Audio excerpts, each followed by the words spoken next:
सभी लोगों का टीएन नर्सिंग क्लासेस के ऑनलाइन प्लेटफॉर्म पे मैं Naresh Garhwal M nursing officer. दोस्तों आज अपन लेके आए हैं नोट सेट फिफ्थ। जो आपका नोट सेट फिफ्थ हुआ है उसका प्री का जो एग्ज़ाम हुआ उसके अंदर किस तरह से क्वेश्चन पूछे गए और वो भी कौन सी के सेकंड शिफ्ट के, ठीक है, सेकंड शिफ्ट के मेमोरी बेस्ड एमसीक्यू 2023 के नोट सेट 5 के हम प्री के क्वेश्चंस की अपन बात करेंगे इस क्लास के अंदर।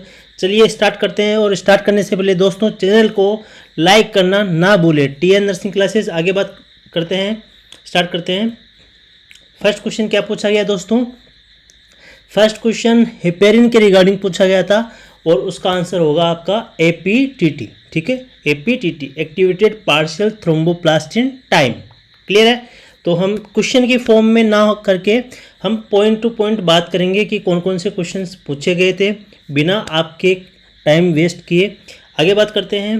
एंटीपायरेटिक पूछा गया था। एंटीपायरेटिक क्वेश्चन में दिया था कि ऑप्शन में दिया, अलग अलग नाम दिए हुए हैं आपको मेडिसिन के, कि इन चारों में से कौन सी ड्रग एंटीपायरेटिक है। ये बेसिकली क्वेश्चन है आपके लिए।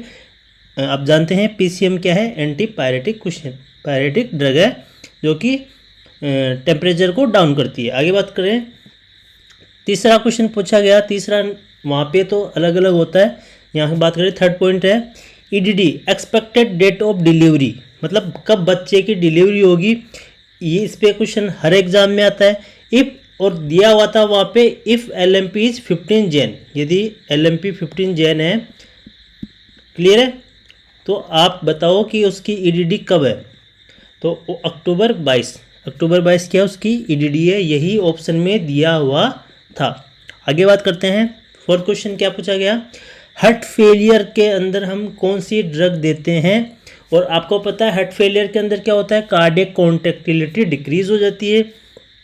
तो हमें क्या करना है? कार्डियक कॉन्ट्रैक्टिलिटी बढ़ानी है, तो हम क्या देंगे? डिजॉक्सिन। क्या देंगे? डिजॉक्सिन। क्लियर है दोस्तों? तो डिजॉक्सिन अपने आप में बहुत इंपॉर्टेंट ड्रग है, आपको हर एग्जाम में पढ़ के जाना चाहिए। नेक्स्ट बात करेंगे। केलोट ट्राइंगल के बारे में पूछा गया है not set fifth second shift के अंदर 2023 के एग्जाम में, कि केलोट ट्राइंगल क्या होता है। देखो कुछ एनाटॉमी का क्वेश्चन जरूर पूछते हैं हर एग्जाम में। तो केलोट ट्राइंगल कहाँ होता है? लीवर के यहाँ होता है, ठीक है। तो सिस्टिक डक्ट, सिस्टिक आर्टरी और कॉमन हिपेटिक डक्ट, ये तीनों पार्ट मिलके क्या बनाते हैं? एक ट्राइंगल बनाते हैं, ठीक है। तो केलोट ट्राइंगल आपको देखने को मिलेगा जहाँ आपका लीवर होता है, गॉल ब्लैडर होता है, इनके यहाँ पे कनेक्शंस होते हैं, cystic duct, cystic artery, common hepatic duct. तो यहाँ पे एक ट्राइंगल बनता है, तो उसे कहते हैं केलोट ट्राइंगल। क्लियर है? आगे बात करें। बायसिनोसिस के रिगार्डिंग पूछा गया कि बायसिनोसिस का मतलब क्या होता है। यदि जो ऐसे वर्कर्स जो फैक्ट्री में काम करते हैं जहाँ पे क्या बनता है? कॉटन का काम होता है, ठीक है, कॉटन का काम होता है, धागे का काम होता है। क्लियर है? तो कॉटन डस्ट की वजह से क्या होता है? बायसिनोसिस होता है। क्या होता है? बायसिनोसिस होता है। लंग्स इसमें इफेक्ट हो जाते हैं, वो कॉटन के डस्ट अब लंग्स में चले जाते हैं जो भी वर्कर्स होते हैं, इस वजह से। नेक्स्ट बात करें। 7 नंबर क्वेश्चन क्या है? फ्रीज सेंसिटिव वैक्सीन पूछी गई थी कि फ्रीज से जो सेंसिटिव है वो कौन सी है। जैसे हीट सेंसिटिव पूछा जाता है, आपका आंसर होता है पोलियो। ऐसे फ्रीज सेंसिटिविटी वैक्सीन है तो राइट आंसर रहेगा उस केस में आपका हेपेटाइटिस बी। क्या है? Hepatitis B. ऐसे लाइट सेंसिटिव भी होती है, जैसे मीजल्स, ये क्या होती है? लाइट सेंसिटिव होती है।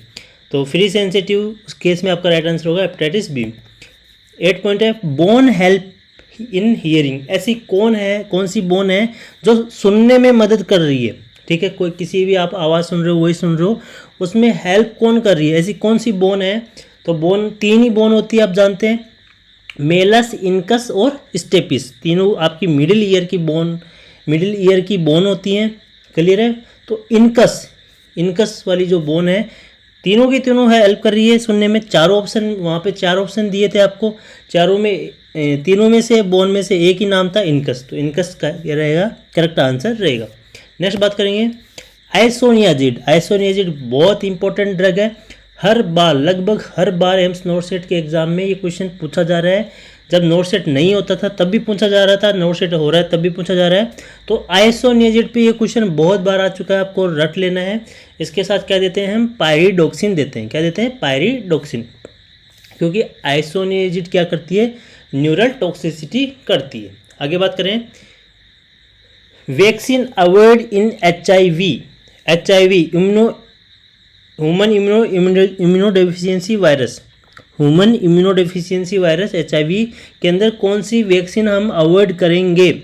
एक बच्चा है नियोनेट वहाँ पे दिया हुआ था, तो नियोनेट के अंदर कौन सी वैक्सीन हम अवॉइड करेंगे, तो राइट आंसर होगा BCG। यस, हम BCG नहीं देंगे क्योंकि वो इम्यूनोसप्रेसेंट रहता है, उसका इम्यूनिटी डाउन रहेगा बच्चे का, उस समय में हम नहीं देंगे। नेक्स्ट बात करेंगे, रैनसन स्कोर किस में देखने को मिलता है। डायरेक्ट ही दिया हुआ था क्वेश्चन, वन लाइन क्वेश्चन कि रैनसन स्कोर सीन इन किस में देखा जाता है। ऑप्शन अपेंडिसाइटिस, पेनक्रियाटाइटिस, इस तरह से डिफरेंट आपके सामने ऑप्शन थे, तो आपका राइट आंसर है पेनक्रियाटाइटिस। पेनक्रियाटाइटिस में क्या होता है, रैनसन स्कोर हम चेक करते हैं। नेक्स्ट है whitish vaginal discharge with pruritus seen in, whitish vaginal discharge with pruritus किस में देखने को मिलता है। Whitish vaginal discharge candidiasis is correct answer. Next बात करेंगे, delayed complication of central line is, यदि आप किसी के सेंट्रल लाइन डाल रहे हैं तो लेट जो सबसे लास्ट में जो कॉम्प्लिकेशन देखने को मिलता है वो कौन सा होता है दोस्तों। यदि हम उसकी केयर अच्छे से नहीं करेंगे तो सेप्सिस होने के चांसेस होते हैं, इन्फेक्शन, ब्लड इन्फेक्शन होने के चांसेस है। नेक्स्ट है रिस्पॉन्सिबिलिटी ऑफ स्क्रब नर्स 40 के अंदर दो टाइप से आप नर्स देखते हैं, स्क्रब और सर्कुलेटिंग नर्स। स्क्रब नर्स क्या करती है, क्या रोल होता है, क्या रिस्पॉन्सिबिलिटी होती है। Transfer surgical items to surgeon को सर्जिकल आइटम्स ट्रांसफ़र करती है, ठीक है, जो ऑपरेट कर रहे हैं वहाँ पे असिस्ट कराती है, उसमें वह क्या है, उसकी रिस्पॉन्सिबिलिटी है। नेक्स्ट है note seen in zinc deficiency में क्या चीज़ नहीं देखने को मिलती है। क्वेश्चन इस तरह से पूछा गया था, पिगमेंटेशन नहीं देखने को मिलता है, बाकी ऑप्शन में थे लॉस ऑफ लिबिडो, ये सब क्या है देखने को मिलते हैं जिंक डेफिशिएंसी की वजह से, तो पिगमेंटेशन नहीं देखने को मिलता है। नेक्स्ट है फास्ट इन ट्रोमा में हम फास्ट स्ट्रेटेजी पढ़ते हैं, फास्ट FAST, फास्ट का मतलब क्या होता है ये पूछा गया था, ये फुल फॉर्म पूछना चाह रहा था आपसे एग्जामिनर, तो उसमें ऑप्शन था focused assessment, A means assessment with sonography in trauma, focused assessment with sonography in trauma, ये क्या है, फास्ट की फुल फॉर्म है। नेक्स्ट है इन ATLS एडवांस ट्रोमा लाइफ, ठीक है, सर्वे। ATLS के अंदर ई की क्या फुल फॉर्म होती है, ई अपन पढ़ते हैं, तो ई का मतलब क्या होता है, E means exposure and environmental control, क्या होता है, E means exposure and environmental control. Next है नॉन सेल्फ रिटेनिंग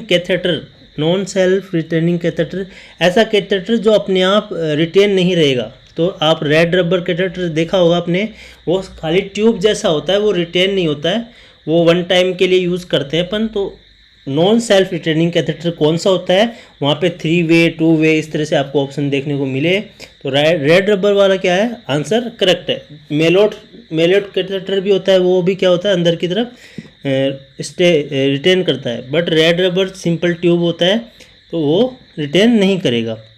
नेक्स्ट है common complication of intubation is, intubation का जो कॉमन कॉम्प्लिकेशन होता है, सामान्य ऐसा कॉम्प्लिकेशन जो सब में देखने को मिलता है, वह है सोर थ्रोट, गले में खराश होने की शिकायत पेशेंट करता है आफ्टर जब वो उसके आप ET ट्यूब डालते हैं, ठीक है, उस टाइम में। नेक्स्ट बात करेंगे सीलियक डिजीज़ के अंदर कौन सी डाइट नहीं दी जाती है, इसके रिगार्डिंग क्वेश्चन पूछा गया, तो ग्लूटिन रेस्ट्रिक्शन डाइट हम क्या करते हैं, पेशेंट को देते हैं। आपने पढ़ा होगा बार्ले, राइस, ओट, व्हीट, ठीक है, ये सब आपने पढ़ा होगा। ये क्या करना है, अवॉइड करना होता है, क्या करना होता है, बार्ले भी नहीं देना है, राइस भी नहीं देना है, ओट्स भी नहीं देना है, व्हीट भी नहीं देना है, BROW, इसको क्या करना है, अवॉइड करना है। इनमें क्या होता है, ग्लूटिन होता है, ग्लूटिन के प्रति बॉडी के अंदर क्या है, एंटीबॉडी बनी होती है। नेक्स्ट बात करते हैं डाइट प्लान फॉर हेपेटाइटिस के अंदर पेशेंट को कौन सी डाइट दी जाती है, तो हाई कार्बोहाइड्रेट और लो फेट क्या रखना है, लो रखना है, और कार्बोहाइड्रेट हाई रखना है, ये हमारी डाइट रहेगी हेपेटाइटिस के लिए। नेक्स्ट बात करेंगे व्हेन सस्पेक्ट हिस्पंग डिजीज। हिस्पंग डिजीज कब सस्पेक्ट करोगे आप, क्वेश्चन में दिया था if meconium not pass until 48 horse. 24 horse भी दिया था, ऐसे 2 4 5 और ऐसे भी दिया हुआ था। तो 48 हॉर्स आपका क्या रहेगा, करेक्ट आंसर रहेगा। यदि बच्चे के न्यूबॉर्न के 48 घंटे तक यदि उसको स्टूल पास आउट नहीं करता है तो इट मीन्स उसके कौन सी कंडीशन हो सकती है, हिस्पंग डिजीज। कौन सी कंडीशन, एगेंग्लियोनिक आपने पढ़ा होगा, ठीक है, हिस्पंग डिजीज। नेक्स्ट बात करेंगे, साइट ऑफ रीनल ट्रांसप्लांट या प्लेसमेंट इज। रीनल जो किडनी प्लेसमेंट की जाती है, किसी पेशेंट की एक किडनी खराब हो गई, ठीक है, अब उसको किडनी को दूसरे अपने लगाना चाहता है, ठीक है, डोनर से लेके लगाना चाहता है, तो उस कंडीशन में कहाँ उसका प्लेसमेंट रहेगा, राइट इलियक फोसा। कहाँ रहता है दोस्तों, राइट इलियक फोसा एरिया में क्या करते हैं हम, रीनल प्लेसमेंट कर देते हैं यदि पेशेंट का एक किडनी खराब हो गया है, 2 किडनी खराब हो गया, इस तरह से। नेक्स्ट है ECG changes in hyperkalaemia. Hyperkalaemia पे हर बार क्वेश्चन आता है, मोस्टली देखा गया है। तो हाइपरकैलेमिया में क्या चेंजेस देखने को मिलेंगे ईसीजी में, तो ऑप्शन में था वाइट क्यूआरएस कॉम्प्लेक्स। तो वाइट क्यूआरएस कॉम्प्लेक्स क्या आपका राइट आंसर है। टाल टी वेव होता है, पीआर प्रलोंग होता है, तो इस तरह से चेंजेस देखने को मिलते हैं। नेक्स्ट है 25 नंबर क्वेश्चन, ड्यूरिंग ईसीटी जब इलेक्ट्रोकन्वल्सिव थेरेपी दी जा रही है, जो पेशेंट डिप्रेशन वाला होता है उसमें हम क्या देते हैं, ईसीटी देते हैं। आप साइकेट्रिक में पढ़ा होगा आपने ईसीटी। तो during ECT role of succinylcholine, जो सक्सिनिल कोलिन ड्रग है उसका क्या रोल होता है, ठीक है, तो ये क्या करती है, रिड्यूस सिक्रेशन। ये क्या सिक्रेशन को क्या करेगी, कम करेगी। ऑप्शन में दिया हुआ था रिड्यूस सिक्रेशन, तो सिक्रेशन को कम करने के लिए क्या देते हैं हम, ईसीटी जब पेशेंट को देंगे तो सक्सिनिल कोलिन। एक डायरेक्ट ईसीटी, एक मॉडिफाइड ईसीटी आपने पढ़ा होगा, डायरेक्ट इनडायरेक्ट, तो उसमें इनडायरेक्ट में क्या यूज़ करते हैं हम, सक्सिनिल कोलिन। नेक्स्ट बात करेंगे, immediate treatment of tension pneumothorax. एक पेशेंट है उसके न्यूमोथोरेक्स हो गया है, ठीक है, इन्वॉल्व इंसर्शन ऑफ नीडल, उसके अंदर आप जो नीडल इंसर्ट करोगे वो कौन से इंटरकोस्टल स्पेस पे करोगे, and your correct answer will be second intercostal space is correct. Next है ब्लड ट्रांसफ्यूजन के लिए कैनुला पूछा गया था, ऑप्शन में 18, 20, 22, 24। In this case your correct answer is 18 gauge, ठीक है, 18 गेज का हम क्या करेंगे, कैनुला यूज करेंगे। किसमें दोस्तों, ब्लड ट्रांसफ्यूजन के लिए। तो 16 गेज 18 गेज हम क्या करते हैं, यूज करते हैं ब्लड ट्रांसफ्यूजन के लिए, हमें फास्टली ब्लड ट्रांसफ्यूजन करना होता है इसलिए। नेक्स्ट है नेशनल फिश ऑफ इंडिया, ठीक है, राष्ट्रीय मछली कौन सी है भारत की, तो Ganga river dolphin. Ganga river dolphin is your correct answer. Next है national tree of India. National tree of India पूछा गया सेकंड शिफ्ट में, नोट सेट 2023 प्री एग्जाम में। बनियान ट्री जो बरगद का पेड़ होता है वह क्या होता है, राष्ट्रीय अपना पेड़ है। मिस वर्ल्ड 2023 हेल्ड एट कहाँ होने वाला है, कश्मीर में, कश्मीर श्रीनगर। नेक्स्ट है चंद्रयान 3। चंद्रयान 3 जो हुआ अपना चंद्रयान 3, उसके अंदर जब प्रपोजल मॉडल होता है एंड द लैंडर मॉड्यूल, वो एक दूसरे से दूर होते हैं। Proposal model and lander model, ये जब एक दूसरे से दूर होते हैं तो कि कौन सी डेट को ये दूर हुए, ठीक है, पार्ट्स अवे, पार्टेड वेज, ठीक है, एक दूसरे से दूर हुए, ये क्वेश्चन पूछा गया था। तो 17 अगस्त इज करेक्ट आंसर। क्लियर है। नेक्स्ट है थीम ऑफ G20 2023। 2023 की जो थीम है G20, तो उसकी क्या थीम है दोस्तों, वासुदेव कुटुंब। वासुदेव कुटुंब का मतलब है वन अर्थ, वन फैमिली और वन फ्यूचर, ठीक है। नेक्स्ट है इमेज बेस, कुछ इमेज बेस क्वेश्चन भी दिए हुए थे, तो जितना हमारे मेमोरी बेस है उतना आपको दिखा रहे हैं इमेज। तो ये इमेज किसका है, आपको पहचानना है ये इमेज किसका है। यस, करेक्ट आंसर है स्पायरोमीटर। क्लियर है। नेक्स्ट है ये इमेज भी दिया गया था आपको, ये किसका है, ऑप्शन में ventricle fibrillation, ventricle tachycardia, ventricle इस तरह से एट्रियल फिब्रिलेशन दिया रहता है। तो your correct answer is ventricle tachycardia, ये वीटी है, वेंट्रिकल टेकिकार्डिया। क्लियर है। Thank you so much. Channel को लाइक शेयर सब्सक्राइब करना ना भूलें।